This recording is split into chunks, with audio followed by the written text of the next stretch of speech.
Until yesterday, I couldn't change the thumbnail for YouTube Shorts after uploading them.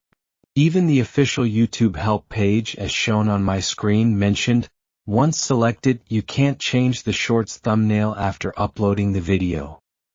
However, today brings thrilling news. While editing this short video, I noticed that the thumbnail edit button had returned, which hadn't been available until yesterday. By clicking on it, I can now select an auto-generated thumbnail. You might be surprised to learn that the specific custom thumbnail for this short is not actually a part of the video. Check out my tutorial below in description to see how I achieved this. Now, let's try to change the poorly chosen thumbnail of this YouTube short that was uploaded 10 months ago.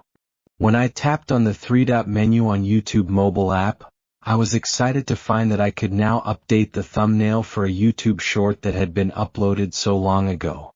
I simply selected an option from the auto-generated thumbnails, and just like that, YouTube allowed me to change my short's thumbnail.